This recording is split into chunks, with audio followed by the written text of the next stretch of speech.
자, 우선은 강의 계획서 먼저 볼게요. 아, 그 전에 지금 여기 강의실이 좀 비좁죠. 다음 주부터는 여기 이 건물이 아니라 메가 스터디 건물 아시죠? 그쪽에 강의실로 아마 이동이 될 겁니다.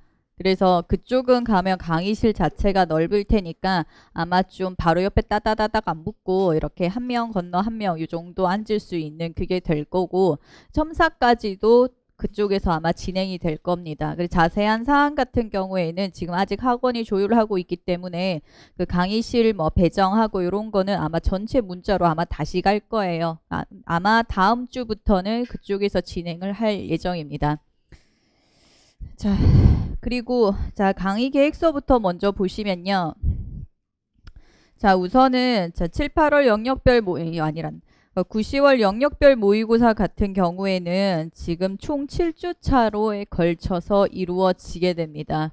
그래서 우선은 시간 자체가 1교시가 9시 30분부터 1시간 30분씩 90분 단위로 배정이 되어져 있기는 한데 제가 아마 뒤로 가면 시간을 줄일 겁니다. 선생님들이 지금 원래 중등 선생님들 같은 경우에는 실제 시험 시간이 1시간 반이고요. 그 1시간 반을 완전 풀로 채워서 연습을 하시면 안 돼요. 왜냐하면 긴장이 되기 때문에 들어가서 실수하는 것들, 그 다음에 나도 모르게 답안지 다시 쓴다, 아니면 긴장했는 것 때문에 좀 템포가 늦춰지는 부분 자체가 있기 때문에 선생님들도 혹시나 만약에 무언가를 연습을 한다라고 하시면 1시간 반이 아니라 1시간 15분에서 20분 정도로 시간을 조금 줄여서 계산을 하시는 게 훨씬 더 좋습니다. 그래서 제가 선생님들 지금 어느 정도 연습되는 거에 따라서 한 4주차 정도 가면 5분 정도 줄일 거고, 뒤로 가면서 조금씩 이렇게 줄이는 연습을 아마 할 겁니다. 그래서 그때 되면 미리 공지를 할 테니까 시간이 웬만하면 1시간 반에서 조금 한 5분씩 줄어서 마지막은 아예 1시간 20분으로 칠 수 있게끔 이렇게 아마 단계적으로 줄일 거예요.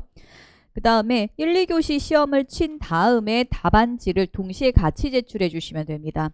답안지라고 하는 것 자체가 이게 다 나가고 첨삭하시는 분들 같은 경우에는 그게 전체 복사가 되어서 다시 와야 되기 때문에 한 명 답안지가 모두 다 동시에 나가야 됩니다. 그래서 그 A형, B형 총 4장이 되겠죠? 그걸 한꺼번에 가지고 계시다가 마지막에 2교시 시험 다 치신 다음에 해당 첨삭조에 맞는 바구니에 넣어주시면 될 겁니다. 저희가 강의를 하는 중간에 학원에서 다 복사를 해서 다시 아마 올 거예요. 그래서 답안지를 본인이 직접 자기 답안지 다 찾아서 가지고 오시면 됩니다. 본인이 찾으셔야 됩니다. 첨삭조 들어오셔가지고 답안지 없어요 주세요 라고 하면 찾을 수가 없어요.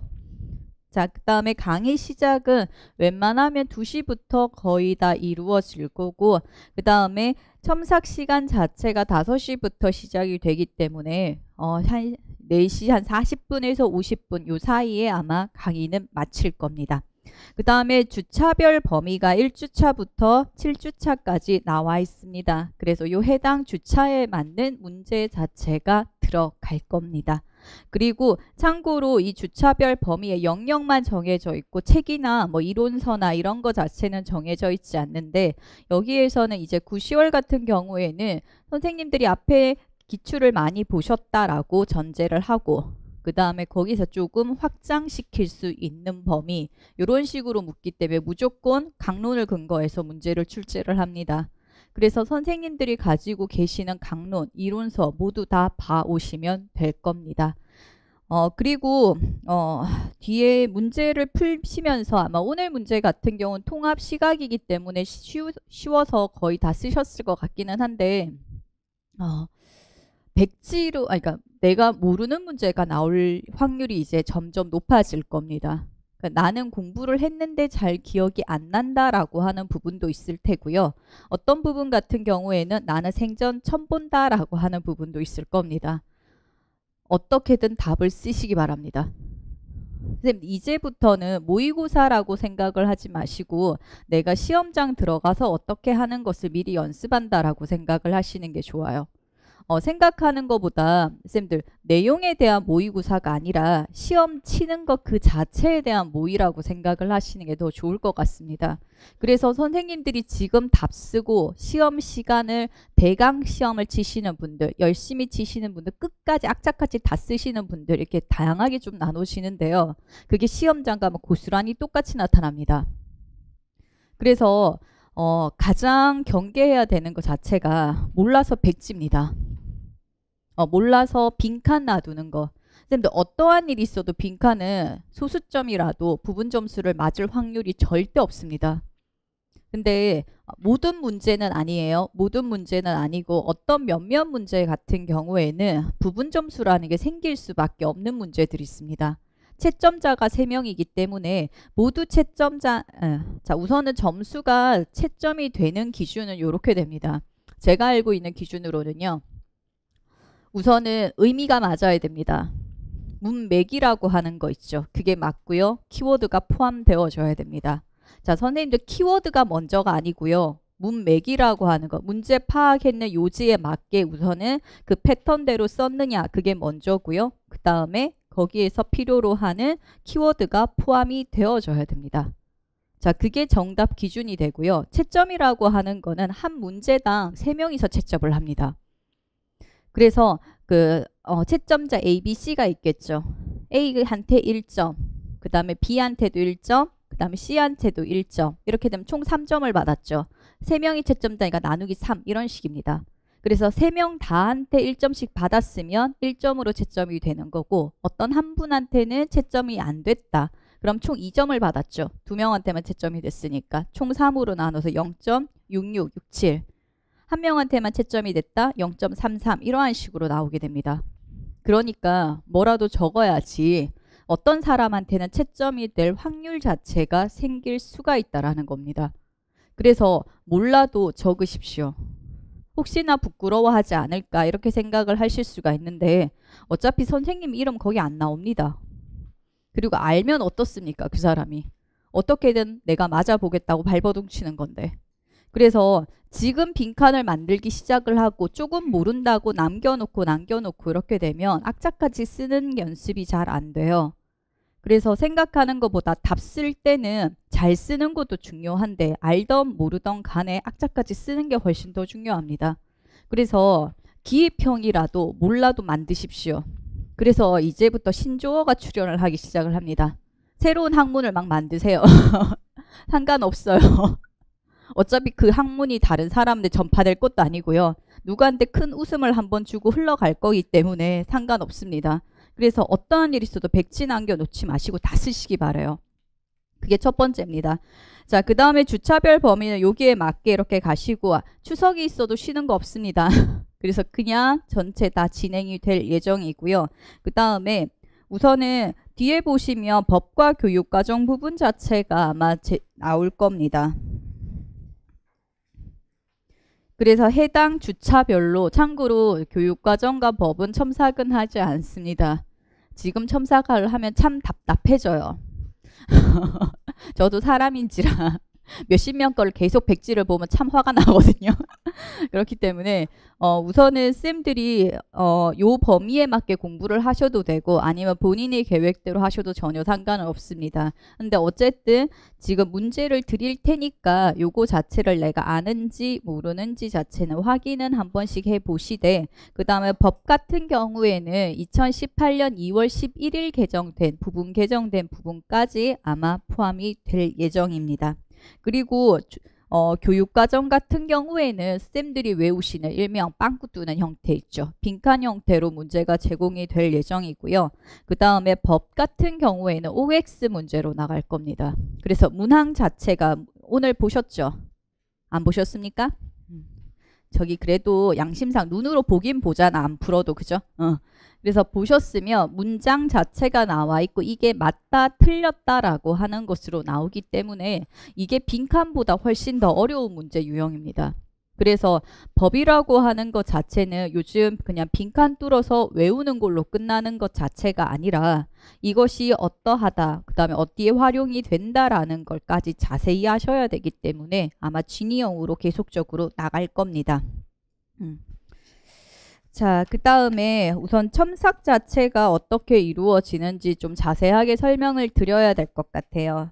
첨삭은 직강 선생님들 같은 경우에는 시험 치시고 그 다음에 1, 2교시를 동시에 치시고 답안지만 해당 첨삭조 바구니 안에 넣어주시면 그게 복사가 되어서 아마 올 겁니다. 그리고 나서 답안지, 본인 답안지 본인이 가지고 오시되 첨삭조 앞에 오셔가지고는 조원들 전체에 자기 답안지 다 나눠주시면 됩니다. 그래서 모두 다 그 조원들의 답지를 총 7명이 배정이 되기 때문에 7명의 답안지를 모두 다 나누어서 공유할 수 있는 형태고, 그 중에서 아까 사다리 타기에서 뽑았죠? 그 7명 중에 한 분 자체의 답안지를 제가 첨삭을 할 겁니다. 그래서 그 사람의 답안지를 공동으로 보면서 아마 지금 첨삭을 하게 되고, 그 다음에 자기 답안지는 언제가 될지는 모르겠어요. 뽑아야 되기 때문에 돌아가면서 아마 한 번 첨삭이 이루어지는 형태로 될 겁니다. 그리고 시간 자체가 20분으로 설정이 되어져 있기 때문에 특히 선생님들이 이게 왔다 갔다 하는 시간, 선생님 뭐 놔두고 왔어요, 뭐 가지고 올게요, 이런 식으로 하면 4분 시간이 금방 흘러가게 되거든요. 그렇게 되면 마지막 조 같은 경우에는 아시겠지만 원래 첨삭은 9시 반까지만 이루어집니다. 토요일 날. 근데 지금 9시 반까지 들어가신 분들이 1시간 반 걸리시는 분들이에요. 그래서 도저히 그건 아닌 것 같아가지고 제가 한 조를 더 만들어서 지금 거의 10시까지 첨삭이 이루어지기 때문에 조금만 시간이 오버되면 학원 문이 닫습니다. 그래서 그 수희 아저씨가 갑자기 나가라 이 소리를 아마 하실 거예요. 그래서 별 수 없이 저희가 선생님들이 이게 좀 잘 맞춰 주셔야지 시간 내에 첨삭이 아마 잘 이루어질 것 같아요. 그리고 첨삭하러 오실 때 답안지도 가지고 오시되 문제지도 같이 가지고 오시기 바랍니다. 문제를 보면서 설명을 드려야 되는 부분이 있기 때문에 그거 같이 가지고 오시고요. 자, 그 다음에 인강 선생님들 같은 경우에는 제가 지금 직강 선생님들한테는 없습니다만 9, 10월 인강생 첨삭 시 주의사항 따로 페이퍼가 나갈 겁니다. 제가 7, 8월 달에 인강 선생님들한테 그렇게 파일 형태랑 맞춰달라고 했는데 그 형태를 5, 6시 다 맞춰 오신 분이 25%가 안 됩니다. 지시 따르기가 안 되셨어요. 죄송한데. 그래서 이번에는 아예 그 페이퍼 양식 그대로 다 나갈 테니까 여기에 맞게 해주시고, 특히나 제발 사진 파일 올리지 마십시오. 이게 선생님들 사진 파일이 찍어서 올려주시는 형태가 글자가 깨져서 올라오는 형태가 대부분입니다. 이게 파일 올리고 다운받고 이렇게 하면서 그래서 글자를 알아보기가 힘든 경우가 대다수입니다. 그래서 스캔을 제대로 해서 하시거나 아니면 요즘 다 스마트폰 쓰시죠. 스마트폰 앱 자체에 그거 사진 찍었는 게 스캐너로 변환할 수 있는 프로그램이 따로 있습니다. 그거 하나만 까십시오. 공짜예요. 돈 안 냅니다. 그거. 그래서 그거를 하시되 제발 파일 낱장 하나 올리지 마시고요. PDF나 한글 파일로 해서 전체 파일 자체를 하나의 파일로 묶어서 올려주시기 바랍니다. 그리고 제발 이름 좀 쓰세요. 답안지를 다 뽑았는데 이름이 하나도 없어요. 그렇게 되면 별 수 없이 파일 한 명 한 명 열어가지고 이름 다 확인을 해서 첨삭을 다시 해야 됩니다. 그래서 정확히 선생님들 답안지 프린트하고요. 이름이랑 아이디 찾는데 4시간 걸립니다. 첨삭하는 거 아니고요. 그러니까 인강 선생님들 제발 그 답안지 양식, 그 다음 PDF나 한글 파일입니다. 그 다음에 제발 파일이랑 답안지에 각각 이름 제발 좀 써주시기 바랍니다. 아이디 같은 경우에는 그나마 어떻게 좀 되지만 이름 없으신 분 같은 경우는 정말 이렇게 좀 힘들어질 수가 있거든요. 그렇게 해서 지금 인강 첨삭하는 방법 자체 다 나가 있으니까 여기에 따라 주시고, 참고로 인강 선생님들도 자기 답 이외에 다른 사람 답을 보고 싶다 하시는 분들이 계셔가지고 인강 공유 신청을 따로 받습니다. 그래서 특정 시기 지금 자신의 답을 공개를 하는 조건으로 인해서 자신의 답과 그 다음에 그에 따른 제가 첨삭이 녹음 파일로 나갑니다. 그것이 같이 공유가 될 거예요. 그래서 그거 원하시는 분들 같은 경우에는 지금 이 페이지에 보시면 제 메일로 신청 기간이 있습니다. 그래서 그렇게 신청해 주시면 신청자에 한해서만 제가 그분들 조를 짜서 답 공유할 수 있도록 할 예정입니다. 그 다음에 인강 같은 경우는 모든 주차를 첨삭을 할 수 있는 건 아니고 3주차 선생님들이 이게 3주차가 지금 평가와 행동 지원이거든요. 이쪽 부분을 가장 받고 싶어 하셔가지고 원래 주차가 여기가 아닌데 옮겨서 3주차 내용 자체를 진행을 할 예정입니다. 전체 강의는 이렇게 진행이 될 예정이고요. 그 다음에 선생님들이 지금 9, 10월달 강의 자체를 공부를 할 때 어떻게 활용을 해야 되는가 그거를 질문하시는 분들이 상당히 많아요.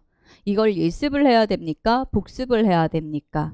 그 다음에 아니면 이거를 내 공부랑 따로 가야 되냐? 어떻게 가야 되냐? 이렇게 많이 하시는데 만약에 선생님들이 개별적으로 나는 어떤 계획을 짰다라고 하면 그대로 가셔도 상관없습니다만 가장 효율적이다라고 해야 되나? 가장 합격생들이나 그 이전의 선생님들이 많이 하셨던 방법이 제 강의를 중간에 끼워 넣는 겁니다.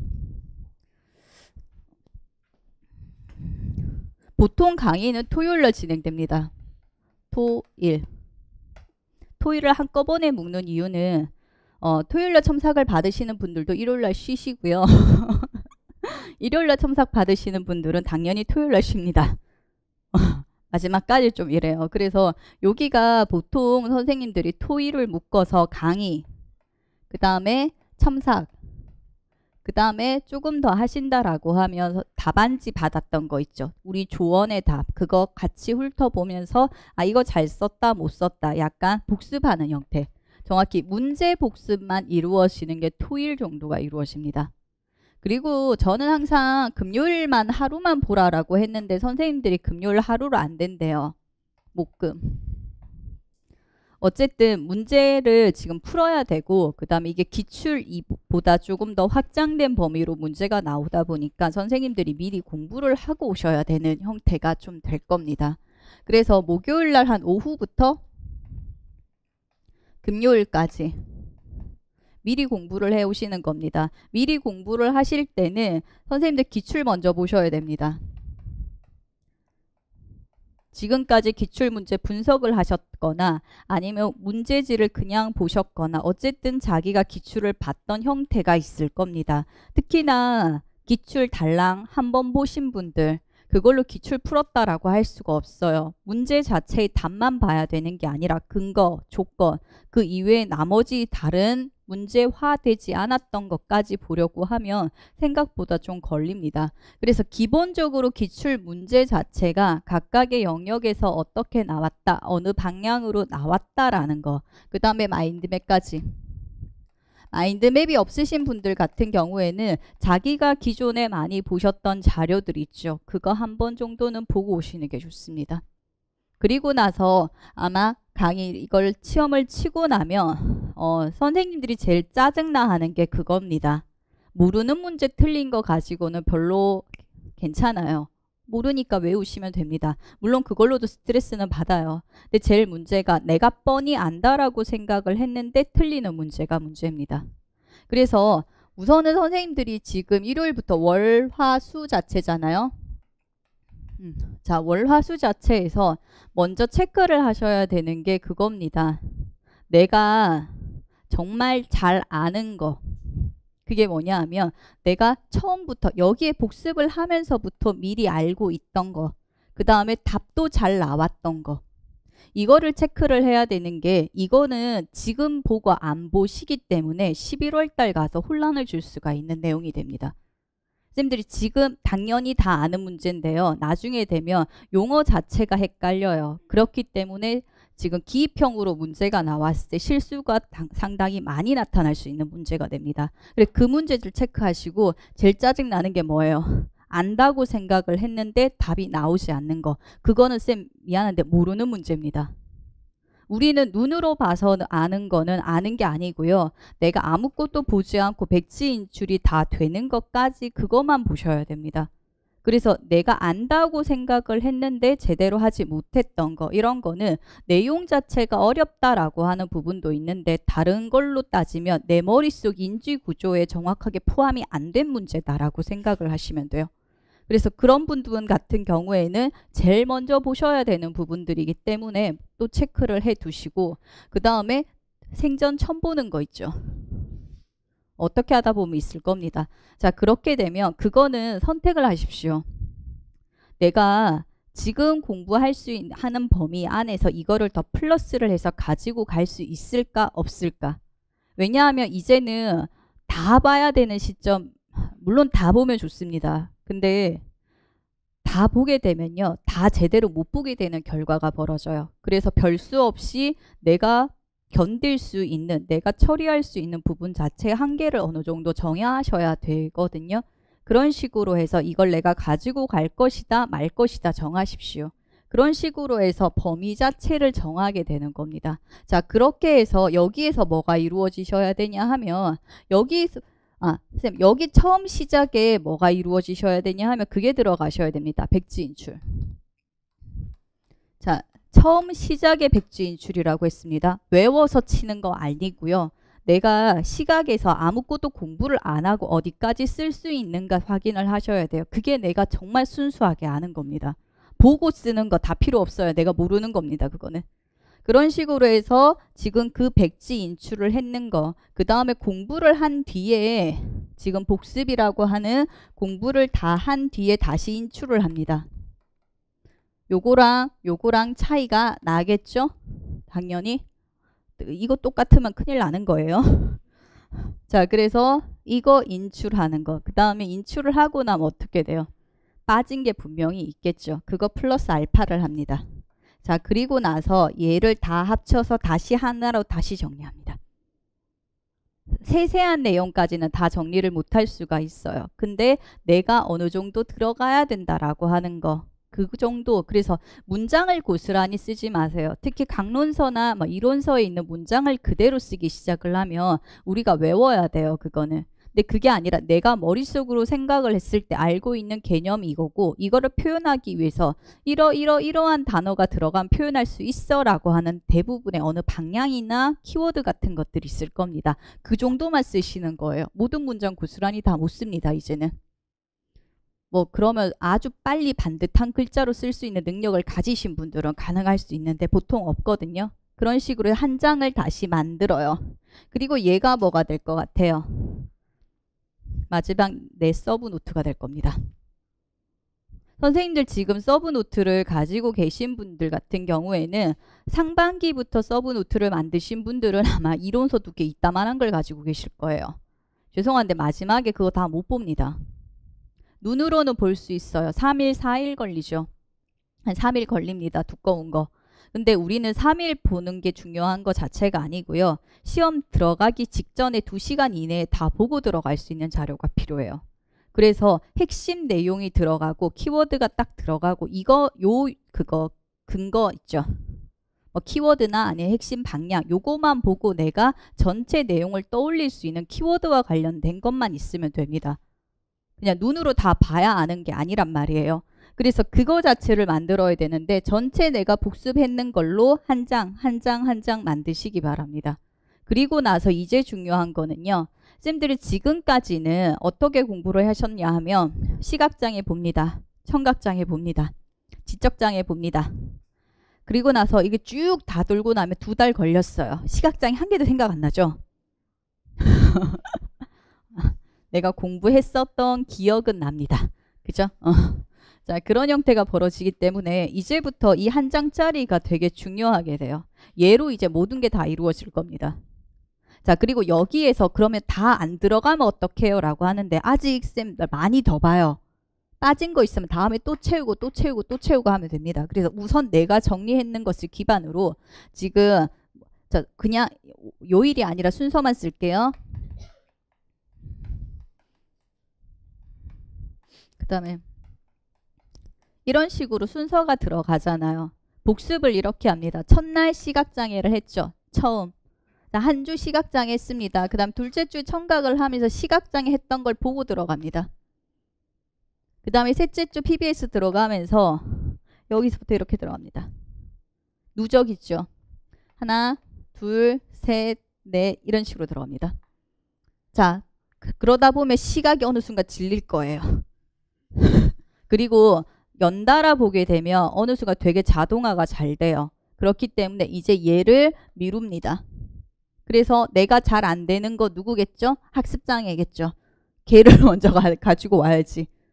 그래서 그래서 선생님들이 어려워하는 게 학습장애, 그 다음에 뭐죠? 의사소통, 그 다음에 PBS, 그 다음에 지체중복, 얘가 되겠죠. 얘들 자체가 가장 앞에 오시는 게 좋아요. 그래서 복습. 그리고 하다 보면 시각이고 통합 같은 경우 몇 번 안 해도 잘 되는 부분이 있어요. 그거는 돌리는 거예요. 이런 식으로 해서 전체 내용이 도는데 아직은 그래도 그러니까 뭐 안 보고 넘어갈 수 있는 것 자체가 한 4일, 5일 정도까지는 가셔도 되는데 2주, 3주까지는 넘기지 마십시오. 이 한 장짜리 자체를 계속 복습하는 형태로 쓰시되 쌤들 어차피 지금 밥 먹고 지금 시간 다 자죠. 눈은 뜨고 있어도 정신은 자고 있는 경우도 있잖아요. 그래서 공부가 거의 잘 안 되실 때인데 공부가 안 될 때는 새로운 거 보시는 것보다는요. 내가 알던 거 했던 거 보는 게 훨씬 공부가 더 잘 됩니다. 그래서 그런 형태로 복습하는 형태로 이 한 장짜리를 계속해서 활용하시기 바랍니다. 그래서 어쨌든 마지막에 궁극적인 목표는 뭐냐 하면요. 11월 달 시험 치기 전날 아니면 전날 시험 치는 날 아침 있죠. 가는데 몇 시간 얼마 정도 걸려요? 가고 그 다음에 그거 시험장 들어가서 앞에 공부할 수 있는 시간 조금 있죠. 시험 치기 직전까지 한 2시간은 있거든요. 2시간 내에 선생님들이 시험 치는 교과목이 내 머릿속에서 다 돌아야 됩니다. 그래야지 한번 보고 시험을 치게 되는 거죠. 전 영역이 다 돌아야 돼요. 그래서 눈으로 보는 것 자체는 전 영역을 2시간 이내에 어떠한 일이 있어도 볼 수가 없습니다. 머릿속으로 돌리는 것밖에 없거든요. 그래서 계속 그거를 만드세요. 선생님들이 정리해서 만든 자료라야지만 2시간 이내에 돌 거예요. 남이 주는 자료로 그거 안 됩니다. 그래서 남이 주는 자료를 현재 본다라고 하시는 분들도 내가 봐야 되는 거 키워드나 아니면 중요한 몇 개의 요소들 있죠. 그리고 어떤 거는 그 내용 특히 시각장애만 해도 교육적 조치 한 13번 이렇게까지 나오는 거 있잖아요. 근데 우리 13번까지 다 외울 필요 없지. 그중에 많이 나오는 몇 개만 보면 되지. 그런 걸로 계속 잡는 거야. 봐야 될 것들만. 그런 식으로 해서 내가 정리하는 요 형태를 만들어 두시기 바랍니다.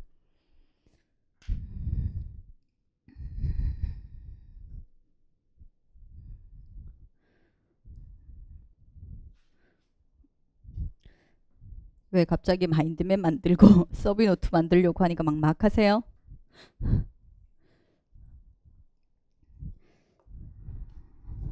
잘 만들고 예쁘게 만들고 모든 거 다 만들고 이 생각하지 마세요. 그렇게 하면 못 만들어요. 그냥 어차피 한 번에 내가 할 수 있는 양은 정해져 있고요. 만들다 보면 지금 부족한 거 보이거든요. 그리고 나서 쌤들이 지금 한 번 보고 끝날 게 아니에요. 다음에 또 보고 또 보고 또 보고가 이루어질 거기 때문에 그때 플러스해서 계속 조금씩 채워 나가시면 됩니다. 그래서 걱정하지 마시고 우선은 내가 마지막에 어떻게 해야 되겠다 그걸 하시고 최대한 많은 양을 넣겠다 생각하시면 못 만듭니다. 꼭 알아야 되는 거 지금 내가 수월하게 내가 딱 감당할 수 있는 범위는 어디까지인가 기출에 나왔던 내용 자체를 바탕으로 해서 딱 기출에서 나왔던 것만 정확하게 다 놓고 조금 더 확장해서 보는 게 어디까지 들어갈 수 있는가 이런 식으로 정도만 해서 범위를 정하십시오. 처음에 너무 욕심 부리면 만들다가 지쳐요. 경험 다 해보셨죠? 3월 달에 서브노트 만들다가 5월 달까지 만드셨어요? 어느 순간 서브노트는 온데간데 없고 열심히 책만 읽고 있는 본인을 발견하지 않으셨어요?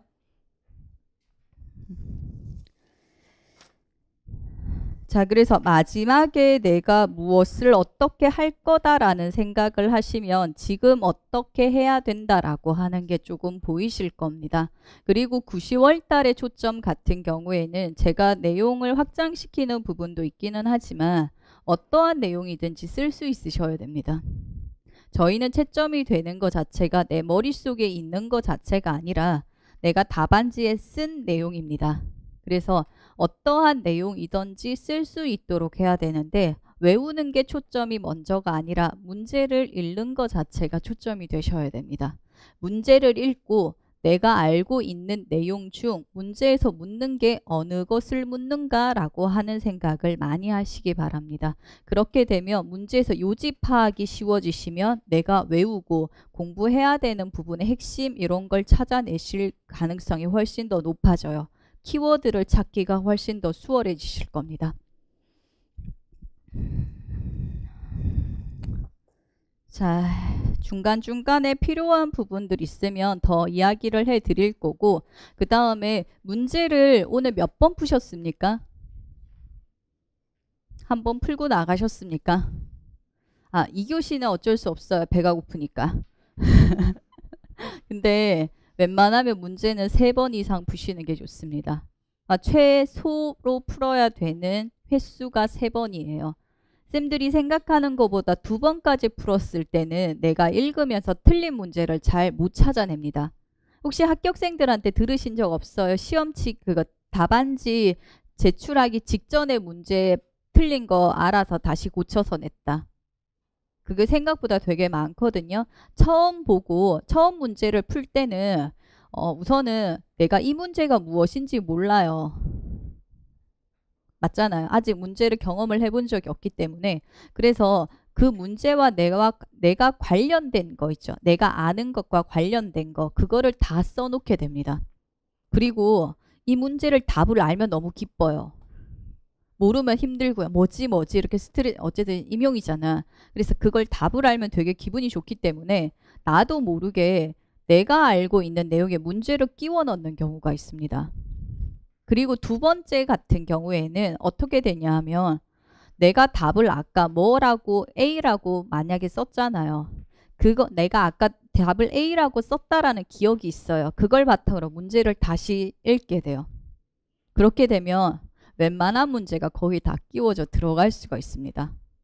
마지막 부분이 그 3번째가 뭐냐면 문제를 다시 읽어요. 보통 답이 아니라. 왜냐하면 답을 2번째 쓰면서 거의 옮겨 놓는 경우가 많거든요. 그래서 이 답이 맞는지 확인하는 과정에 그때서 답을 고치는 경우가 더 많아요. 지금까지 그러니까 제가 들었던 패턴, 저도 그랬고 그래서 웬만하면 문제를 3번 이상 풀 수 있는 연습을 하시는 게 좋습니다. 그렇게 해서 쌤들이 지금 연습을 하셔야 되는 거 문제 내가 안다라는 것도 중요하기는 한데 시간 안에 답안지를 완전하게 다 작성을 하고 문제를 정확하게 읽고 내가 풀었는 내용이라도 오류 없이 완전하게 제출할 수 있는 거 그걸 연습을 먼저 하셔야 됩니다. 그게 제일 우선이에요.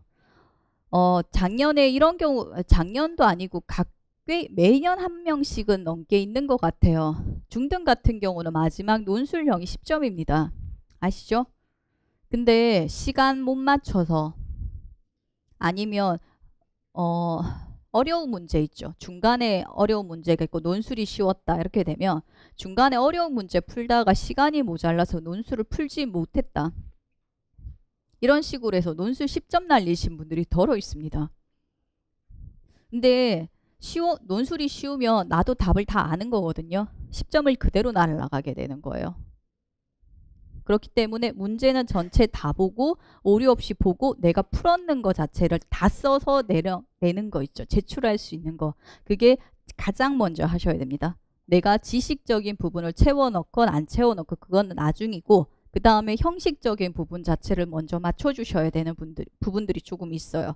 그래서 시간과 그다음에 3번 풀면서 어떻게 하면 이게 맞다 그런 생각을 조금씩 하시면서 보는 게 좋을 것 같습니다. 자, 문제 들어가도록 하겠습니다.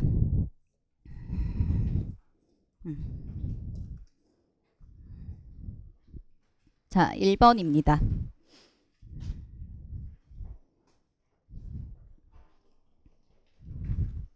자, 가는 중재로서의 특수교육에 대한 내용이고 라고 되어져 있는데 특수교육이라고 하는 것을 정의를 할 때 이런 식으로 정의를 하기도 합니다. 어떤 중재라고 하는 것으로 이루어진 특수교육이다. 그래서 중재로서의 특수교육이다 라고 하는 관점 자체가 있게 됩니다.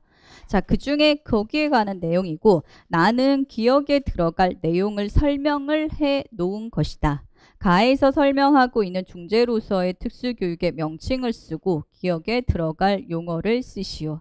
자, 시각장애 아동을 위한 이동과 기억과 같은 특수교육적 훈련 되어져 있는데 기억부터 먼저 풀도록 할게요. 자, 기억은 나와보시면 됩니다. 시각장애 학생들에게 잔존 감각을 활용하여 주어진 환경에서 자신의 위치를 설정하는 능력을 말한다. 뭡니까?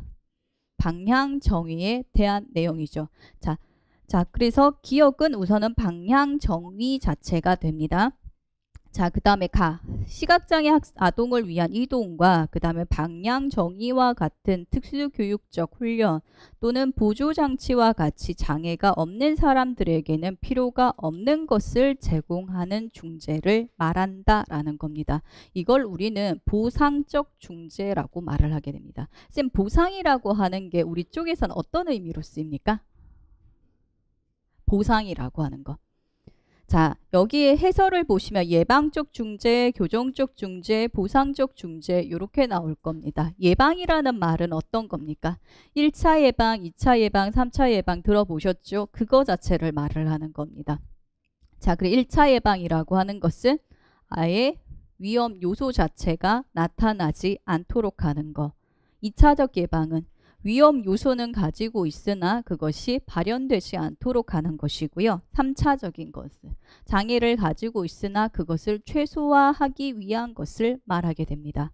자, 이게 예방적 중재예요. 자, 어쨌든 1, 2, 3차로 나눠지긴 했지만 무언가가 더 심해지지 않도록 하는 형태고요. 두 번째 교정적 중재. 교정이라는 말은 어떤 형태로 쓰입니까? 바꾸어 주는 것, 쉽게 이렇게 생각하면 되겠습니까? 그래서 현재 아동이 어떠한 장애의 역량을 가지고 있는데 그거 자체를 향상시켜 주는 방법이라고 생각을 하시면 돼요. 쉽게 재활이라고 생각을 하시면 됩니다. 그래서 내가 팔이 다쳤다. 거기에 대해서 뭐예요? 물리치료를 받고 재활치료를 받고 이런 식으로 해서 그 기능 자체를 향상시킬 수 있도록 하는 것. 그것을 교정적 중재라고 하게 돼요. 그 다음에 마지막 보상적 중재는요. 우리 보상이라는 말은 어떤 식으로 써요? 언제 보상이라는 말 써요? 보상.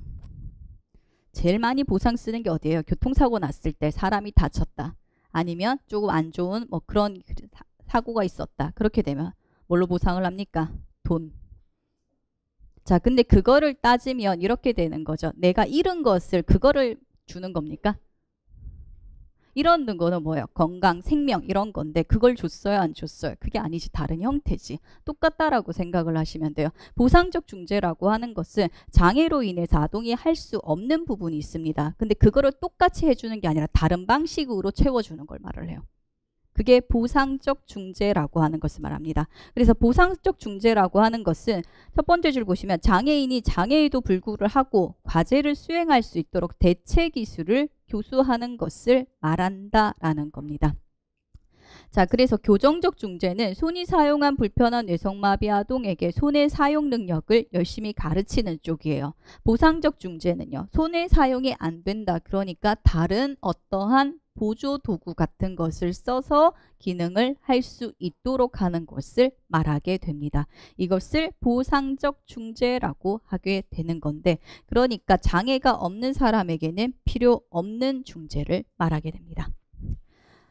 용어 자체를 알기보다 교정이라고 하는 거와 우리 특수교육 쪽에서 보상이라고 하는 것 자체의 개념이 어떠한 것이다. 이 정도는 알고 계시는 게 좋을 겁니다. 자, 그 다음에 두 번째입니다. 다음은 통합학급에서 일반 교사와 특수교사가 함께 협력하여 교수한 방법이다. 실시한 방법의 명칭을 쓰고 이것이 교수 적합화 유형 중 해당하는 하위 유형을 쓰시오라고 되어져 있습니다. 자, 내용 자체가 순차적으로 제시할 필요가 없는 교육과정의 내용을 교수하기 위해 학급을 두 집단으로 나누고 교사는 각각 한 집단을 맡아 같은 시간에 다른 내용을 교수를 하고 끝나면 집단을 바꾸어 자기가 맡은 내용을 교수한다라고 되어져 있습니다. 어떤 겁니까? 스테이션 교수에 대한 내용입니다. 스테이션 같은 경우에는 세 집단 아닙니까? 라고 하는데 그게 세 집단일 수도 있고 두 집단일 수도 있습니다. 어쨌든 스테이션이라고 하는 것 자체는 내용 자체가 어때야 됩니까? 순서대로 배우지 않아도 되는 내용이어야 되고요. 교사는 뭐예요? 고정이 되어져 있고 학생들 자체가 움직여서 2명이든 3명이든 아니 2명의 교사의 내용을 모두 다 학습을 할 수 있도록 되어져 있는 구조. 이것을 스테이션 교수라고 하게 되죠. 물론 여기서는 학생들이 독립적으로 수행해야 되는 스테이션이 없는 구조인 것밖에 없어요. 그래서 스테이션이 교사들만 하는 부분도 따로 있고 그 다음에 학생들이 독립적으로 수행해야 되는 스테이션이 추가로 설정된 이러한 형태까지 존재를 할 수가 있게 됩니다. 자, 그러면 이러한 스테이션 교수는 어디에 들어갑니까? 협력 교수에 들어가는데 이러한 협력 교수라고 하는 것은 교수적 적합화, 교수적 수정에 어디에 들어갑니까? 교수 집단입니까? 방법입니까?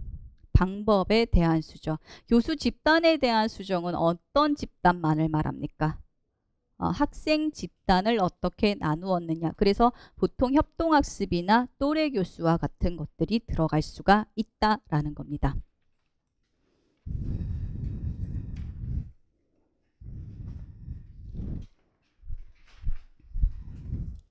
자, 그 다음에 3번째입니다. 자, 시각장애 학생의 실내 보행 시 필요한 기술에 대한 설명이다. 기억에 들어갈 용어를 쓰고 니은을 하기 위하여 필요한 기술을 한 가지 쓰시오라고 되어져 있습니다. 자, 기억이란 직선 보행을 할 때 자신도 모르게 왼쪽이나 오른쪽으로 구부져 걷는 현상을 말한다. 자, 이것을 우리는 무엇이라고 합니까? 비어링이라고 하게 됩니다. 이게 선생님들도 눈 감고 걸으면 비어링이 무조건 발생합니다. 혹시 해본 적 없으세요? 왜 사람들 균형 자체가 중심에 있지 않고 왼쪽이나 오른쪽으로 치우쳐져 있다라고 해서 그거 해보는 연습으로 왜 눈 감고 제자리에서 걸으면 어느 순간 뭐예요? 사람이 왼쪽이나 오른쪽으로 그 사람 균형마다 다르긴 합니다. 이렇게 치우쳐지는 부분 자체가 있거든요. 시각장애 학생들도 똑같습니다. 걸을 때 이게 나타나는 거예요. 그래서 자기도 모르게 왼쪽이나 오른쪽으로 쭉 이렇게 지금 방향이 꺾어져서 걷는 것을 말합니다. 자, 이때 보행자가 실시하여야 하는 것이 방향 잡기라는 기술을 실시해야 된다라는 겁니다. 자, 우선은 비어링이라고 하는 거는 언제 일어날까요? 라고 하면 방향 정의 이동이라고 하는 큰 2가지를 나눴을 때 언제 이동할 때 나타나겠죠. 맞습니까? 그리고 분명 이동은 여기에서부터 저까지 어떤 목적지까지 안전하게 가는 것도 있겠지만 보통 시각장애 학생들에게 또 달성해야 되는 목적 중에 하나로 들어가는 게 직선 보행과 관련된 쪽입니다. 그 다음에 직선 보행이고 그 다음에 또 하나가 뭐냐면 쌤 인지지도 아시죠? 자, 인지지도라고 하는 것에 따라 내가 갈 수 있다라고 하는 것까지 가야 되겠죠. 근데 비어링이라고 하는 거는 어떤 현상이냐 하면 지금 왼쪽이나 오른쪽으로 휘어졌다. 그거 정의기는 하지만 인지지도라고 하는 쪽에서 살펴보면 어떻게 되냐면 내가 인지지도상은 어떻게 됐어요? 여기서부터 저까지 갔어요. 근데 내가 자, 요 공간에서 똑바로 간다라고 하면 여기에서 뭐예요? 똑바로 가면 책상 없다라고 할게요. 앞에 나와 있는 벽만 닿아야 되죠. 제가 그 벽까지 간다라고 하면. 근데 비어링이 일어나 버리면 나는 이렇게 간다라고 생각을 했는데 뭐예요? 나는 오른쪽으로 치우쳐져서 갑자기 내 오른쪽에서 벽이 나타나게 되는 것을 말합니다. 자, 한마디로 말을 하면 인지지도상에 내가 생각하는 위치와 내가 실제적으로 있는 위치가 같아요? 달라요? 다르다라는 거죠. 자, 그러니까 뭐가 필요할 것 같아요? 어떠한 기준을 바탕으로 내 신체 자체를 정렬을 하고 내 현재 방향이 정확히 어디다라고 하는 거를 잡아야 되는 게 필요하다라는 겁니다. 자, 그게 방향 잡기라고 하는 겁니다. 자, 그래서 방향 잡기란 목표 지점을 향하여 일직선으로 갈 수 있는 기술이며 이를 위해 소리나 사물로부터 방향을 가늠하게 된다.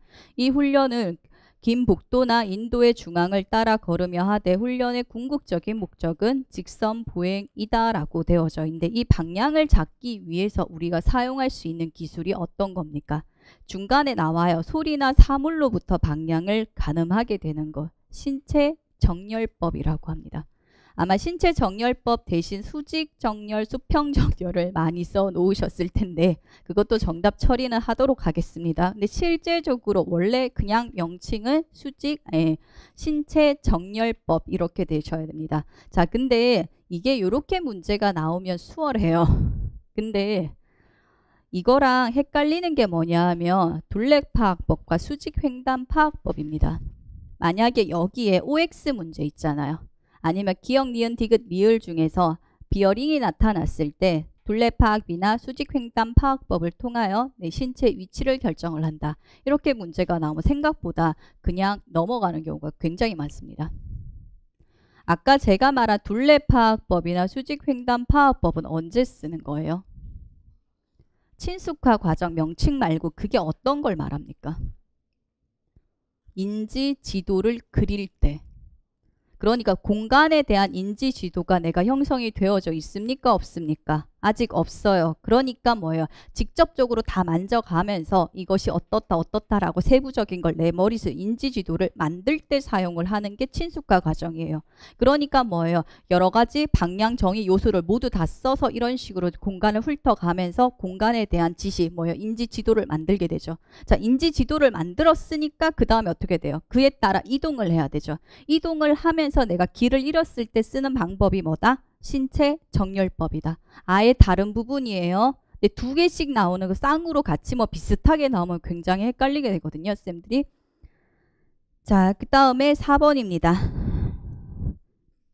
4번에 첫 번째 A에 혹시 뭐 쓰셨습니까? 중거 수준 쓰셨어요? 아니면 다면적 점수화 쓰셨습니까? 제가 문제를 잘 읽으라고 하는 이유가 그렇습니다. 선생님들이 능력, 노력, 성취라는 말만 나오면 뭡니까? 꽂혔습니다. 다면적 점수화. 자, 문제를 읽어보시면 자, 설교사는 오른쪽 편마비를 가지고 있는 A에게 농구공 놓기를 평가를 해야 한다. 설교사는 A의 능력, 노력, 성취 측면을 고려하여 골대의 높이를 낮추어 수행 빈도를 측정하였다라고 되어져 있습니다. 지금 다면적 점수화는 어떤 겁니까? 능력 몇 점, 노력 몇 점, 성취 몇 점을 말을 하는 거예요. 근데 여기에서는 이 세 가지 능력에 대해서 각각 점수화를 한 것 자체가 아니라 이것을 고려해서 아동의 목표를 조정을 한 부분을 말을 했고, 그리고 나서 그 목표에 따라 뭡니까? 몇 회 이상을 성공하였을 때 통과 점수를 받았다. 이렇게 되죠. 다른 학생들에 비해 목표를 수정을 했고 그거에 도달한 부분에 따른 점수, 중거 수준 점수화가 되게 됩니다. 물론 목표 자체를 수정을 해준 부분 때문에 평가에 대한 조정적인 요소는 들어가기는 했습니다. 그 다음에 대안적 평가 안에 중거 수준, 아동의 목표가 따로 설정이 되어져 있고 그것을 달성한 형태, 이게 되기 때문에 중거 수준 점수화가 되게 됩니다. 혹시 이거 다면적 쓰신 분들 중에는 아마 2번 문제 스테이션 대신 평행교수 쓰신 분들도 있을 거예요. 왜냐하면 모양 보고 그 다음에 두 집단을 나누었다. 요거만 보고 그냥 쓰신 분들도 있는데 그럼 맞습니까? 자, 그런 분들 같은 경우는 문제를 끝까지 꼼꼼하게 잘 읽어보셔야 될 겁니다. 제가 치사한 문제를 좀 잘 낼 겁니다. 쌤들이 뭘 잘못하고 뭘 많이 틀리는지를 첨삭을 하게 되면 많이 보여서 그런 문제로 더 많이 출제를 하게 되거든요. 자, 그 다음에 두 번째 겁니다. B 학생이에요. 자, 설교사는 지적장애인 B에게 사실과 의견을 찾아보며 그릴기를 가르치려고 한다. 이 평가 방법은 B 학생의 수행 중거를 측정 가능하게 하여 척도화한 것으로 성취 수준에 대한 명확한 묘사를 토대로 작업의 질을 평가하는 채점 도구이다라는 겁니다. 어떤 겁니까? 쌤, 초점이 뭐가 될 것 같아요? 어떤 단어를 보고 이게 무엇이다라고 하는 거 알 수 있습니까? 수행 중거를 측정 가능하게 하여 척도화한 것, 그 다음에 성취 수준에 대한 묘사, 채점, 도구, 이러한 부분들이 되겠죠. 루브릭에 대한 설명입니다. 그래서 루브릭이라고 하는 것을 루브릭 평가 이렇게 하나로 묶어 두셔도 되고 이거 언제 많이 쓰입니까? 수행평가나 포트폴리오를 채점을 할 때 사용하는 채점 도구 형태로 많이 사용되는 형태입니다.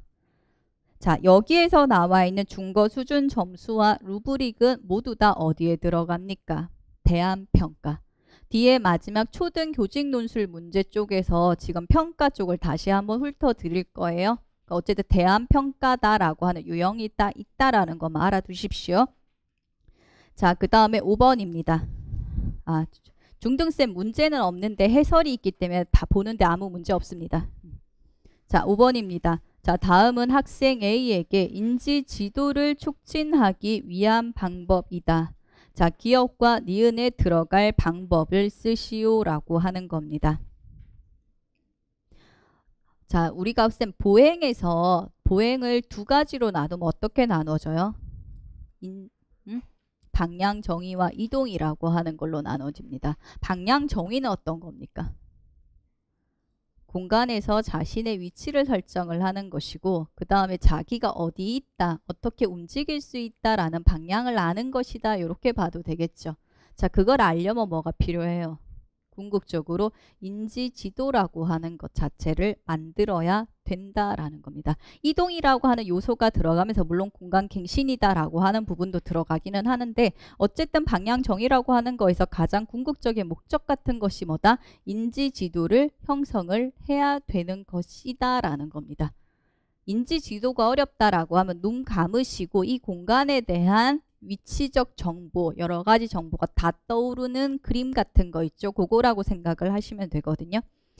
자, 그래서 그때 사용할 수 있는 요소는 어떠한 것이 있는가? 자, 기억입니다.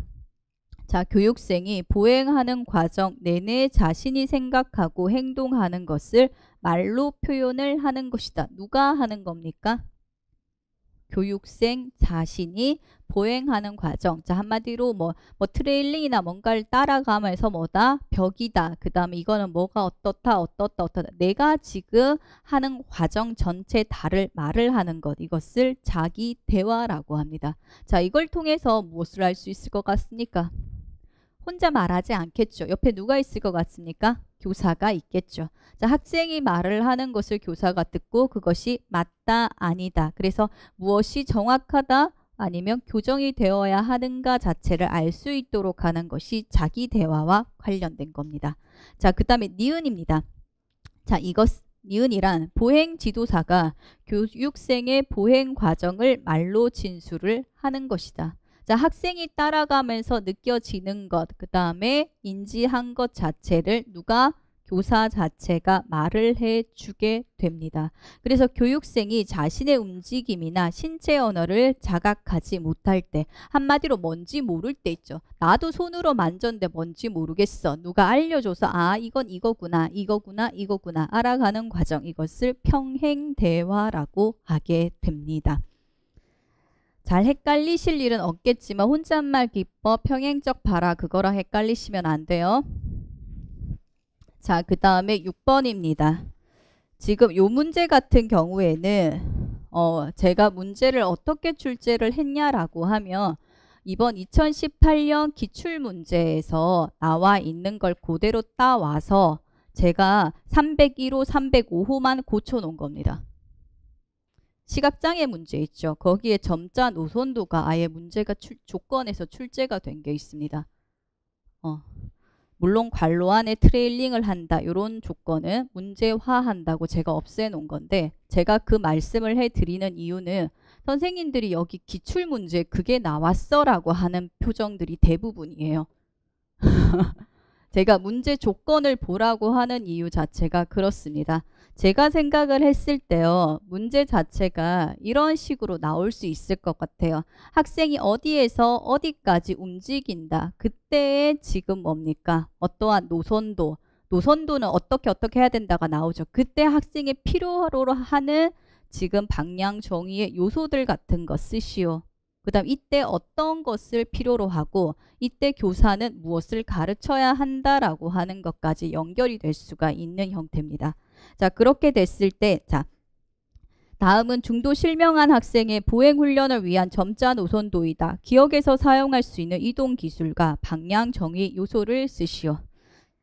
단독 이동 기술이라고 해야 됩니다, 실은. 근데 단독을 뺏는 이유가 왠지 단독 이동 기술 주면 정답이 100% 나올 것 같아가지고 자, 목표가 301호에서 출발을 해서 305호에 도착을 하는 것을 말합니다. 목표 자체가 설정이 되어져 있어요.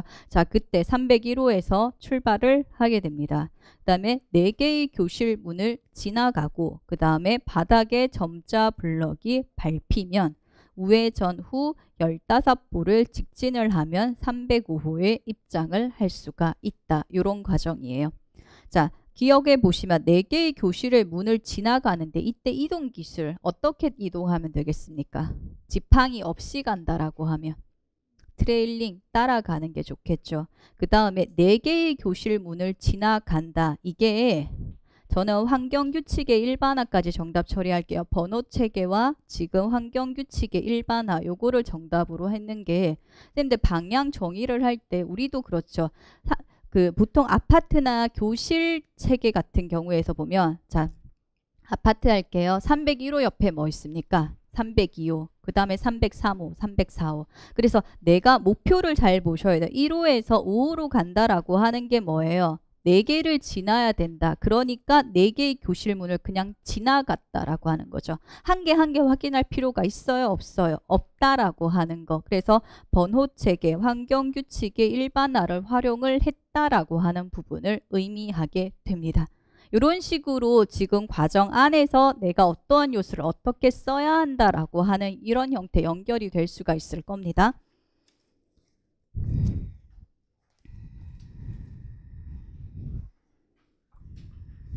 그리고 지금 그거 해설에 붙어있는 5페이지에 있는 내용이 여기 붙을 게 아니라 22페이지에 들어가야 되고요. 지금 해설 자체는 6페이지에 나와 있는 요소 있죠. 요거를 봐주시면 될 것 같아요. 지표, 단서, 번호체계. 번호체계는 건물 내부와 외부 환경 자체가 어떤 순서로 구성되어져 있는지 알 수 있도록 할 때 사용하는 요소이다. 이렇게만 봐주시면 될 것 같아요. 자, 그 다음에 아까 그러면 15보 전진 이건 어떻게 돼요? 우회전, 방위, 그 다음 15보 직진, 측정 이러한 부분들 요소 다 들어갈 수가 있겠죠.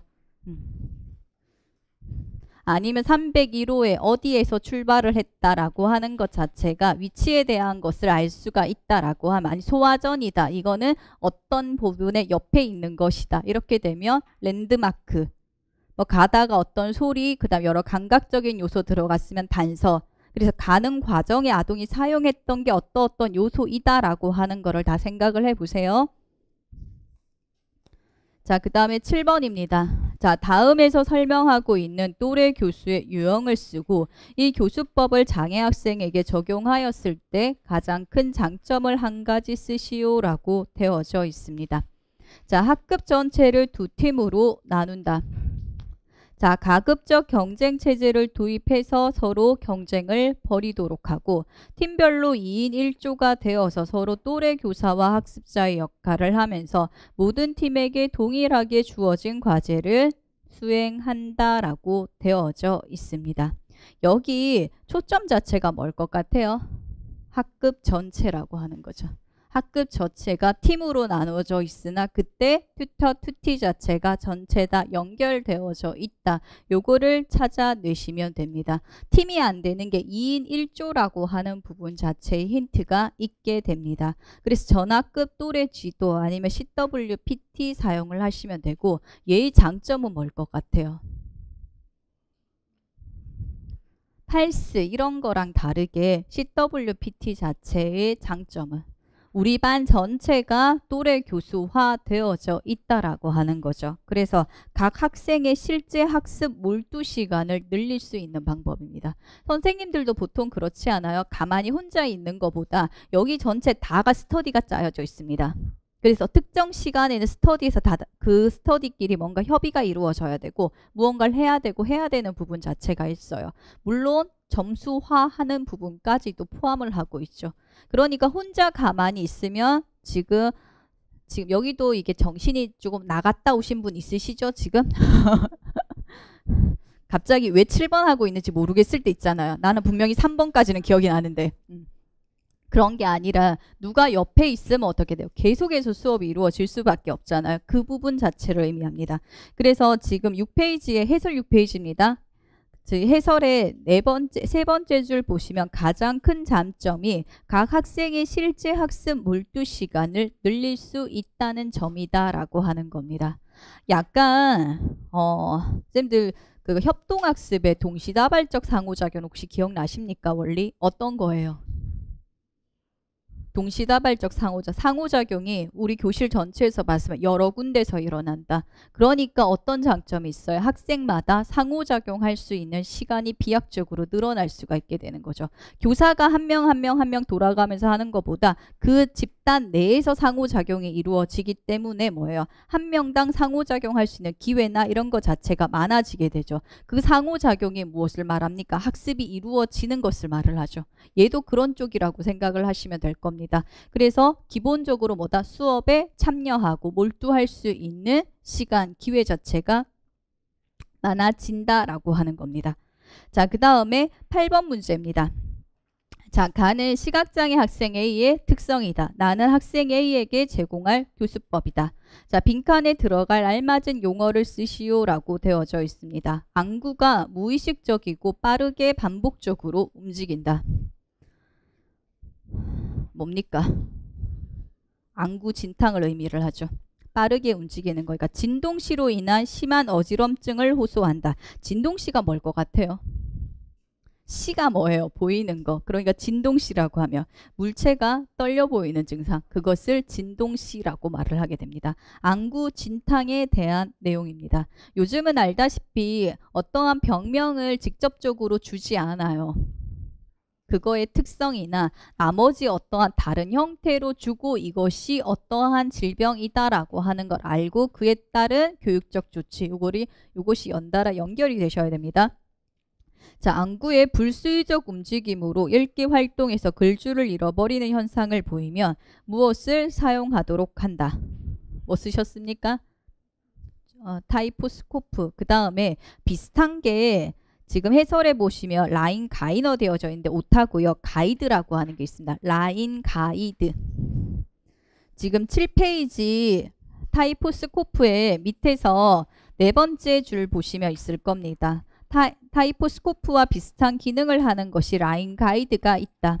타이포스코프는 보통 책 한 페이지의 절반 정도를 엎을 수 있는 직사각형 크기이고 라인 가이드는 20cm 자 정도의 크기이다라고 돼서 크기가 작은 겁니다. 그래서 말 그대로 정말 한 줄 자체를 잃어버리지 않도록 해주는 거고 타이포스코프 같은 경우에는 바탕색이 어때요?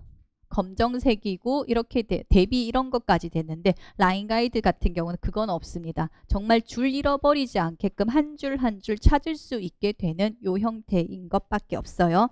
정답은 타이포스코프 다 정답 처리할 겁니다. 자, 그 다음에 두 번째입니다. 눈의 응시 방향을 이동하거나 머리를 기울이는 방법을 통해 불수의적 움직임이 줄어드는 무엇을 찾아 활용하는 것이 도움이 될 수가 있다. 무엇을 의미할까요? 정지점이라고 말을 합니다.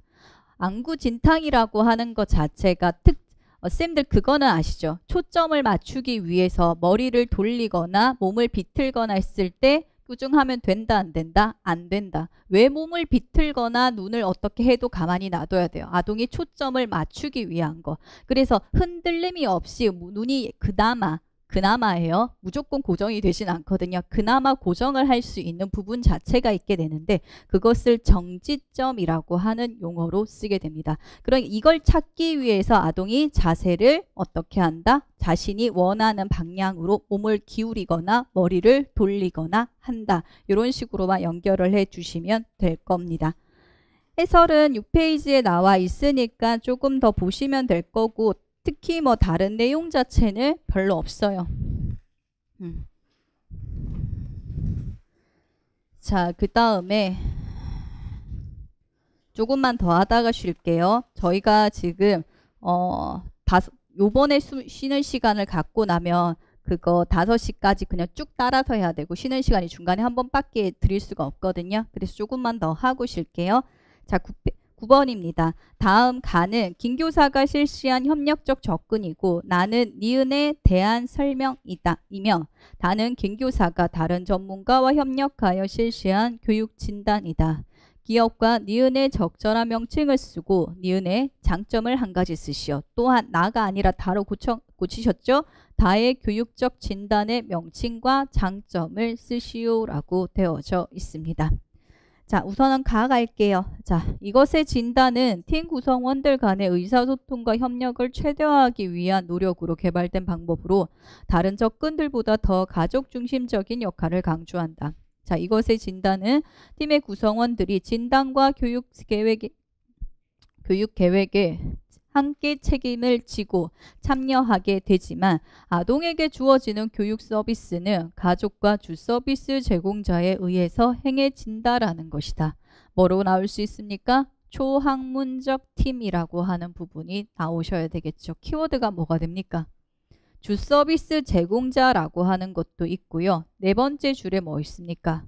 진단과 모든 구성원들이 진단과 교육에 함께 책임을 지고 참여를 하게 된다라고 하는 것까지 같이 볼 수가 있게 됩니다.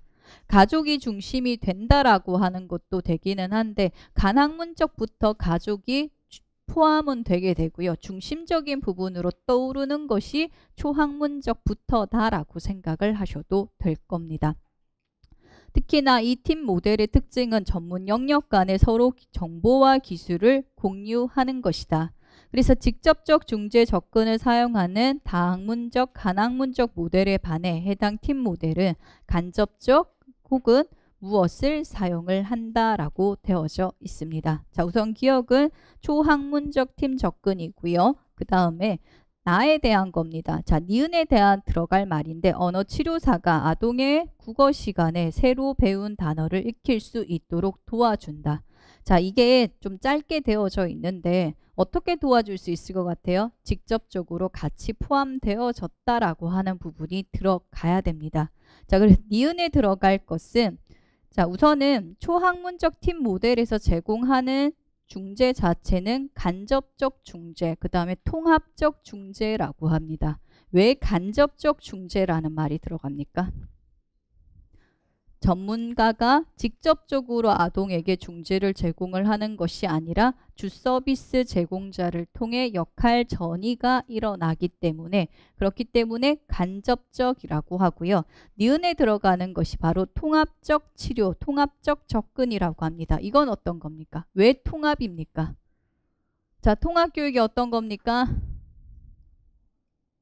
통합교육은 간단히 뭐예요? 모르겠으면 물리적 통합부터 나오셔야 되겠죠.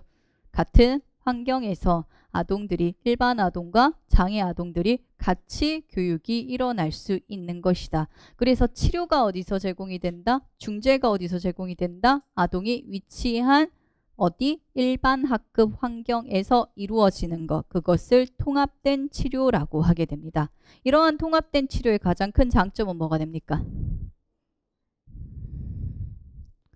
그 이전까지는 어땠어요? 통합된 치료 이전에는 분리된 치료 같은 경우에는 아동이 치료를 받기 위해 치료실 환경으로 따로 왔었어야 되죠. 다른 말로 치료실 환경에 와서 치료를 받는다라고 하는 것은 다른 말로 아동이 원래 배치된 환경에서 분리가 일어나게 되었고 그 교실에서 배워야 할 기술들 자체를 배우지 못하게 되었다라고 하는 결론이 된다라는 겁니다. 자, 그런데 통합된 치료는 아동이 원래 위치한 환경에 누가 치료사가라고 할게요. 중재자가 직접 들어가서 실제적으로 필요한 중재가 되기 때문에 아동들이 서비스를 받는 어디에서나 뭡니까? 자신에게 원래 제공되어져야 되는 학습 환경에 분리되지 않는다라고 하는 겁니다. 이거 말고도 어떤 게 있을 것 같아요? 제일 중요한 일반화. 우리 장애 학생들 중에 일반화가 잘 되는 경우는 드뭅니다. 저기 우리도 잘 안 되죠? 쌤들 지식 아는 거 적용 잘 됩니까? 그거 일반화거든요. 잘 안 되잖아요. 그죠?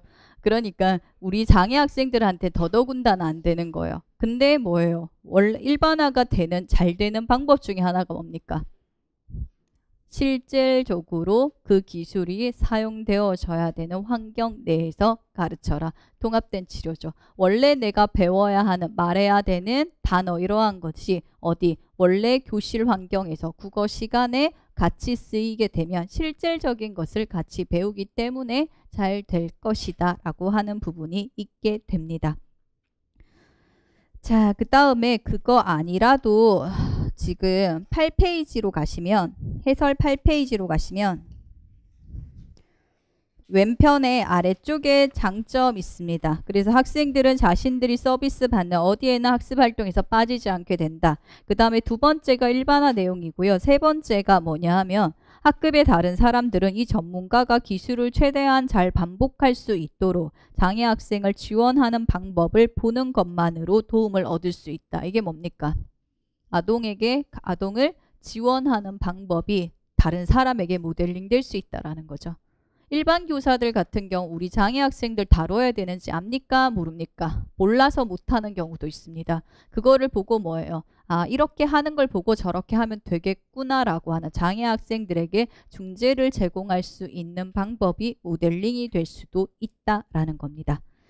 자, 그러면 다에서 김교사가 실시한 교육 진단입니다. 이거는 뭡니까? 원형 진단을 말합니다. 쌤, 원형 진단의 장점은 뭘 것 같습니까? 원형 진단은 우선은 초점 자체가 뭐예요? 동그라미로 모여서 진단을 한다라고 하는 게 아니라 동시에 모인다라고 하는 게 중요하죠. 그렇기 때문에 모든 전문가가 아동의 똑같은 행동을 보고 그에 따른 중재 계획을 설정할 수가 있다라는 겁니다. 지금까지 다학문적, 간학문적 같은 경우 진단이 따로 이루어졌습니다. 다른 시간, 다른 장소에서 이루어졌었습니다. 그때 아동이 보이는 행동이 같아요? 달라요? 다르다라는 거죠. 다른 행동을 보고 중재를 계획을 하는 것과 같은 행동을 보고 그쪽에서 필요한 중재를 계획을 하는 것 당연히 달라질 수밖에 없게 되겠죠. 자, 그 다음에 10번입니다. 우선은 제가 한동안 문제를 밑에 작성 방법을 좀 안 주고 길게 많이 낼 겁니다. 그게 선생님들이 문제를 좀 더 잘 읽어보시라고 일부러 몇 개 낼 거예요. 자, 10번입니다. A는 통합학급에 다니는 15세 학생이 있고요. 가는 A의 특성이고 나는 A의 일반학급 담임교사인 김교사가 온도의 변화에 대한 활동을 계획하며 그 다음에 특수교사와 나눈 대화이다. 자, 기업과 니은에 해당하는 교사 간 협력 교수의 형태와 각 형태의 장점을 한 가지씩 제시를 하고 설교사가 디귿에서 선택한 방법의 명칭과 그에 대한 이유를 A의 특성에 근거하여 쓰시오라고 되어져 있는데 아마 문제가 이렇게 장황하게 안 나올 겁니다. 디귿에 선택한 방법의 명칭과 이유를 쓰시오. 이게 나오지 학생의 특성에 근거하여 쓰시오라는 문제까지는 포함이 되어 있지 않을 겁니다. 근데 우선은 우리 요즘의 문제 형태는 특히 가라고 하는 것에 아동의 특성이 거의 대부분 들어가게 됩니다. 그러면 무조건 특성에 근거한 답으로 작성을 하셔야 되지 그게 아니라 내가 외워진 형태로 답을 쓰시면 채점이 안 될 가능성도 있다라고 하는 겁니다. 자, 우선 A의 특성, 숫자 읽지 못하고요. 높낮이는 구분합니다. 차갑다, 뜨겁다는 알죠? 그 다음에 대집단 활동 시 주의 산만합니다. 또래와 함께하는 활동을 좋아하는데 자신이 싫어하는 활동 시에는 심하게 소리를 지르고 종이를 자르고 붙이는 활동을 좋아하지만 그리는 활동을 싫어합니다. 자, 두 교사의 대화네요. 자, 김교사. 자, 주제가 온도 변화를 알아보기. 자, 그때 활동 자체가 온도계를 사용해서 온도를 측정을 하고 그래프에 그리는 활동을 계획하고 있어요 라고 하는 겁니다. 이게 들어가면 뭐라고 생각을 하셔야 돼요? 이게 통합학급이니까 일반 학생들의 일반 수준의 목표라고 생각을 하셔야 되겠죠.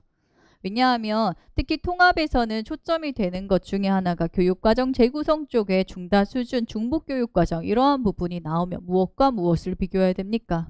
일반 학생들의 목표와 장애 학생들의 수정된 목표를 비교를 해서 이것 자체가 같은 부분에서 왔는가 아니다 뭐 이런 부분이 들어가기 때문에 일반 학생들에 따른 목표 자체를 그냥 패스 이렇게 하시면 문제가 잘 안 풀리실 거예요. 그거랑 비교해서 보셔야 되는 경우가 덜어 있습니다. 자, 저는 두 가지 형태가 생각이 나는데요. 자, 김 교사로 바로 가요. 자, 첫째는 학생들의 4개의 소집단으로 나누어 제가 전체적인 활동을 지도하는 동안 선생님 A가 속한 집단만을 지도해 주는 방법이고, 뭐가 됩니까? 이거는 뭐가 될 것 같아요?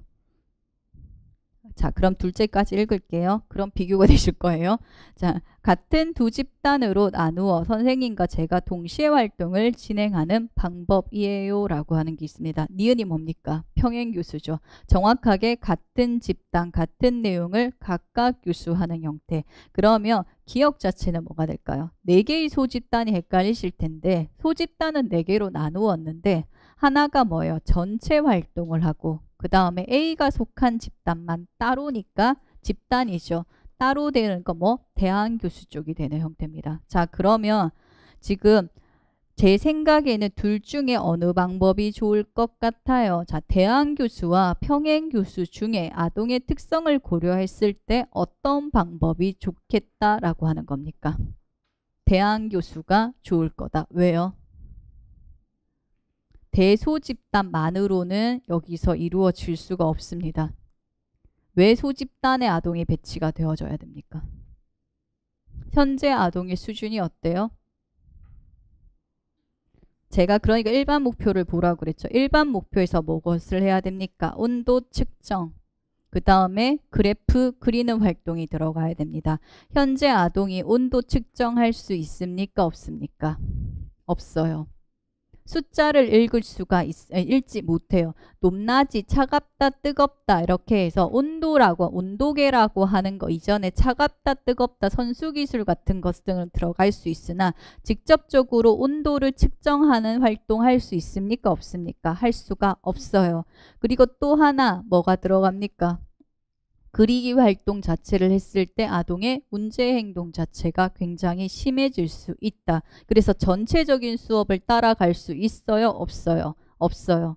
그래서 뭐다? 소집단 자체에서 아동의 수준에 맞는 뭐다? 보충 학습이 이루어질 수가 있기 때문이다. 그 근거가 들어가셔야 됩니다. 단순 대소집단은 정답 처리하지 않겠습니다. 문제 자체에서 아동의 특성에 근거하라라고 하는 조건이 있습니다. 그럼 그 요소 자체가 나오셔야 돼요. 자, 그 다음에 11번입니다. 자, 설교사는 자, 수학과 성취 기준을 보고 학습에 어려움이 있는 학생 A를 위하여 다음과 같이 수정된 목표를 제시하였다. 설교사가 사용한 교육과정 재구성 방법의 명칭을 쓰고 이 교육과정 운영 시 주의해야 될 점을 한 가지 쓰시오. 또한 이를 실시하기 위하여 사용할 수 있는 협력교수 방법 한 가지와 협동학습 방법 한 가지를 쓰고 그 이유를 쓰시오라고 되어져 있습니다. 자, 3, 4학년군 수학과 성취 기준을 보도록 하겠습니다. 자, 세 자릿수의 덧셈과 뺄셈의 계산 원리를 이해하고 그 계산을 할 수가 있다. 자, 이것에 따라 일반 학생들 같은 경우에는 받아 올림과 받아 내림이 있는 세 자릿수의 합과 차를 계산할 수가 있다. 학생 A 같은 경우에는 어떻게 된다? 받아 올림과 받아 내림이 없는 세 자릿수의 합과 차를 계산할 수가 있다라는 겁니다. 자, A 학생에게 적용된 교육과정은 어떤 겁니까? 중다 수준 교육과정이다라고 하는 걸 알 수가 있겠죠. 왜 어떻게요?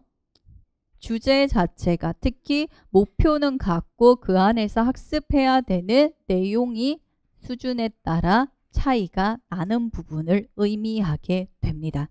자, 그래서 중다 수준 아니면 다중 수준 교육과정 하셔도 문제 없습니다. 이게 되고요.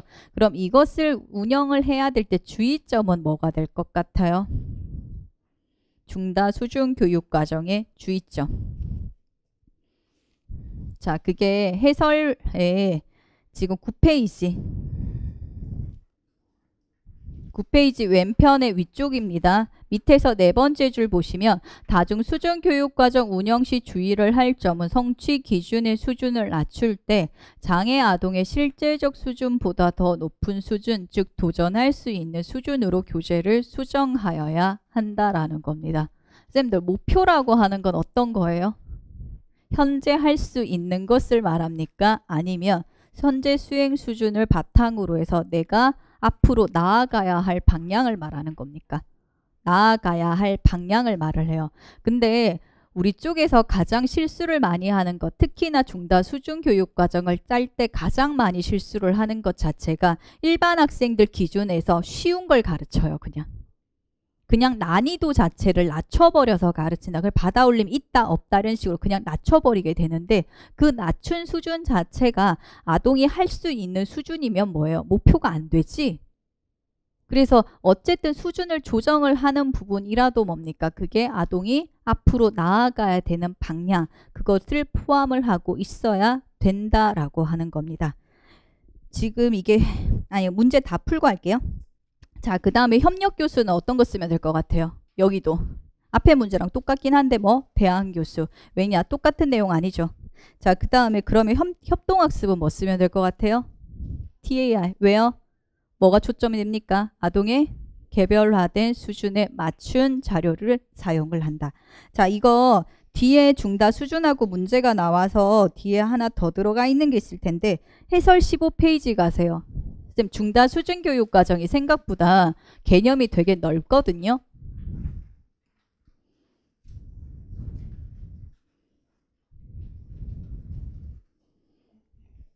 지금 15페이지 왼쪽에 영어 이름 나와져 있는 쪽 있죠. 스위틀릭 이렇게 되어져 있는데, 자, 거기에서 이 사람들이 차별화된 교육과정의 범주를 밝혔다라는 겁니다.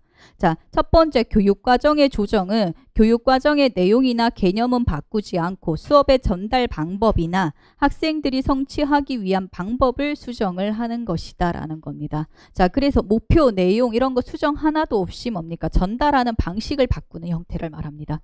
자, 그 다음에 두 번째, 교육과정의 수정은 교육과정의 내용은 같으나 알아야 할 개념을 일부 수정하는 것을 말한다라는 겁니다. 그게 지금 저희가 했던 문제 예시 아니면 이런 거 있죠. 밑에 예시처럼 이야기의 줄거리나 내용에 대할 때 수정된 것은 주요 인물이나 배경을 알게 하는 거.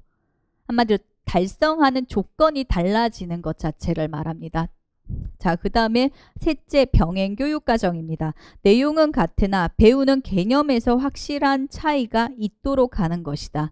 그래서 예를 들어 일반 교육과정이 분수다. 우리 학생은 1, 2, 3, 4. 그래서 일반 학생들이 곱하기를 하는데 우리 학생들은 숫자 1, 2, 3, 4. 같은 수학인데 아예 난이도가 차이 나는 거 있죠. 저학년 수준처럼 이런 거 생각을 하시면 됩니다. 자, 그 다음 넷째, 중복교육과정은 같은 장소에서 교육을 받지만 도달해야 할 목표를 달리 한다라는데, 이때 목표가 어디서 오는 게 중요해요. 어디서 옵니까? 같은 교육과정이나 영역이 아닌 다른 곳에서 온다. 그게 중요한데, 지금 오른편에 가시면 요거를 지금 4가지 교육과정을 표로 만들게 되면, 자, 첫 번째 기준 자체는 동일 수준 교육과정이죠. 이건 무슨 말인지 알겠죠? 일반 교육과정 그대로 가는 거. 그 다음에 지금 나머지 위에 3가지 있죠. 교육과정의 조정, 수정, 병행이라고 하는 것 자체가 모두 중다 수준 교육과정을 말합니다. 그러니까 중다 수준이라고 하는 게 아마 설명이 되게 여러 가지일 거예요. 수학 내에서 곱하기다. 그 다음에 1, 2, 3, 4다. 이런 예시가 나오는 것도 있고 조건을 달리한다. 그래서 일반 학생들은 5가지를 알아야 되는데 장애 학생들은 3가지만 알면 된다. 이런 부분들 자체도 있을 거고요. 아니면 난이도 자체를 수정한다. 이런 식으로도 나올 겁니다. 다 들어가요. 원래는 이게 교육과정이라고 하는 부분에서 특히 병행교육과정 이런 내용만 들어갔는데 이게 실제적 다수준 포함 교수법이랑 이런 거 자체가 같이 혼용이 되게 되면서 방법이랑 조건 바꾸는 것까지 지금 좀 범위가 커졌어요. 그래서 중다 수준 교육과정이라고 하는 게 현재 의미하는 것 자체가 같은 교육과정에서 나왔는데 바꾸는 거 있죠. 방법, 그 다음에 내용에 대한 거, 난이도에 대한 거 다 포함이 됩니다. 그 다음에 중복교육과정 자체는 뭐가 달라요? 내용이 다르다라고 하는데 한마디로 목표가 다르다라는 거예요. 아니, 다르지. 목표가 오는 데가 있죠. 지금 문제 예시 있죠. 문제 예시 같은 경우에는 어디서 왔어요? 일반 교육과정 수학과라고 하는 데서 같이 와서 변경이 된 거잖아요. 둘 다 근거가 어디다? 일반 교육과정이죠. 근데 중복 같은 경우에는 일반 교육과정이 아니라 뭐다? 기본 교육과정에서 오거나 아니면 그것도 아니면 영역이 다르다라고 하는 거 이걸 말합니다. 학습이라는 영역이 아니라 뭐다? 자조다. 의사소통이다라고 하는 거 있죠. 우리 학생들에게 기능적 기술 같은 거 가르칠 때 무조건 학습 영역에서만 가르쳐요.